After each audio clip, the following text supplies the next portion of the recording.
So, this is my second time attempting to record this video. And I find myself feeling. This feels different for me. I think when Andre Bauer died, Brooklyn Nine-Nine, Captain Holt, there was definitely a sense of grief and like bewilderment because it just came out of nowhere. Same thing with Lance Reddick. When Lance Reddick passed, there was also this sense of just grief and bewilderment because I felt as though we were going to have 15, 20 more years with them just giving us fantastic roles that we'd be able to fall in love with and absorb. And the fact that, they just passed so abruptly caught me off guard, and it definitely got me feeling a certain type of way. I don't feel that way in regards to James Earl Jones. James Earl Jones lived to be 93 years old. For a lot of people, and for a lot of people who are like me, 93 years old is an absolute fucking feat. It is a triumph.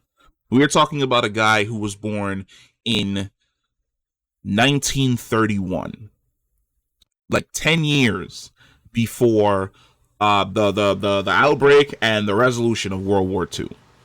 We are talking about somebody that if you were only to take four of his best movies, if you were to take his role as Darth Vader, being the voice of Darth Vader, if you were to take his role as, let's say, Thulsa Doom in Conan, if you were to take his role as what is his name, Mr. Myrtle on The Sandlot, if you were to take his role as King, what is it, King Jaffe from Zamunda, if you were to take his role from there, if you were to just take those four roles, he would be in the top 1% for most iconic actors that have ever lived, that have ever walked the Hollywood Walk of Fame. And that's not even getting into all of the other roles that he's played. Patriot Games, Good Luck, Clean State, The Naked Gun, Meteor Man. Just all of these roles that he has been a part of, not only on the silver screen, but also in theater as well. And then spinning the block and doing cameos for Big Bang Theory, and doing the voice work for if it's not Clone Wars, he did the voice work for one of them. If it's not Clone Wars, maybe it's Rebels he did the voice for. I don't have that in front of me right now to be able to. No, I was right.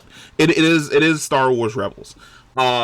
Showing up on House as like a completely insane and terrifying dictator on Sesame Street, 2.5 Men, coming back to do the voice for Darth Vader in Rogue One, coming back and doing the voice for Darth Vader in the Obi-Wan Kenobi series,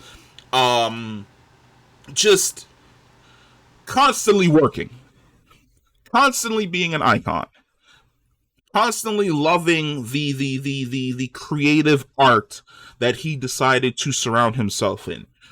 Never had anything negative in the press about him. Never was one of those actors that turned out to be just a complete douchebag in some way, shape, or form. Always had people who work with him nothing but glowing things to say. A man who has had a prolific life, who was able to make money, live a comfortable and happy life, doing everything that he essentially wanted all the way up until the age of 93.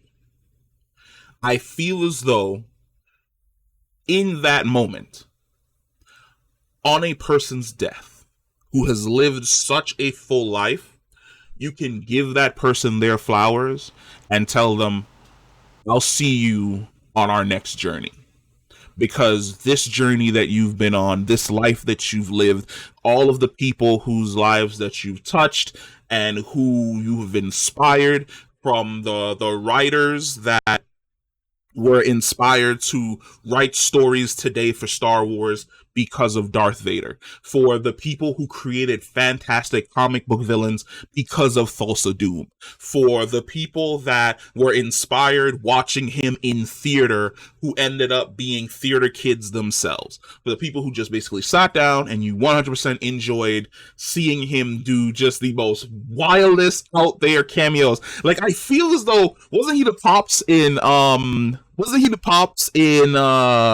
Roscoe Jenkins with Martin Lawrence? Like, I feel as though he was the dad in Roscoe Jenkins. Hold on. Yeah, yep, he was the dad in Welcome Home, Roscoe Jenkins. Just everywhere as a narrator, one of the most prolific voices out there, next to that of Morgan Freeman. At 93 years old, shuffling off your mortal coil and beginning your next journey. No one deserves their flowers and to be celebrated more than James Earl Jones. So I don't feel a sense of grief like I did with Andre or Lance. There's not a sense of grief. Like I'm there's a sense of, I don't know, maybe pride, happiness that he was able to live such a long and prolific life, and that he was able to touch and inspire so many people, that he was probably, for a lot of young kids, like, so many variations of a dad on the big screen, like the big dads. We're talking Carl Winslow, we're talking Uncle Phil, and we're talking James Earl Jones when he pops up in any of his movies. No, I don't feel sad. This is a time of remembrance. This is a time of exaltation, where you're honoring someone who has lived, in your opinion, an absolutely amazing and legendary life. I will miss him.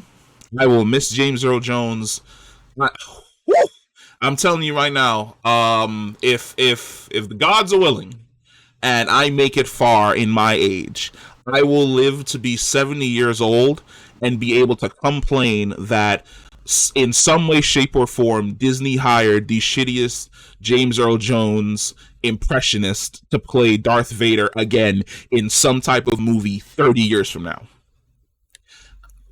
Oh my God, just thinking about kids growing up 30 or 40 years from now, where my generation as grandparents, or hell, even maybe great-grandparents, showing them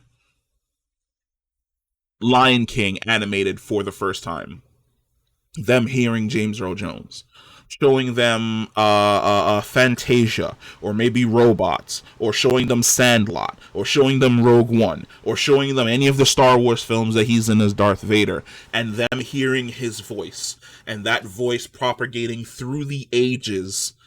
James Earl Jones is immortal.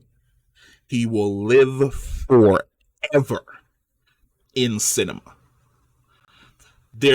300 years from now, Luke, I Am Your Father is still going to be iconic. 300 years from now, The Riddle of Steel will still be iconic. What else can you say? There really isn't a lot more that you can say about how amazing of a person James Earl Jones is, and how happy I am that he was able to live all the way to 93 years old. I can only hope that I make it that far. But let me know what you guys think. No, not what you think. Let me know what your favorite James Earl Jones movie is. It can be any, even if it's Star Wars, that's the only thing you know him from, that's fine.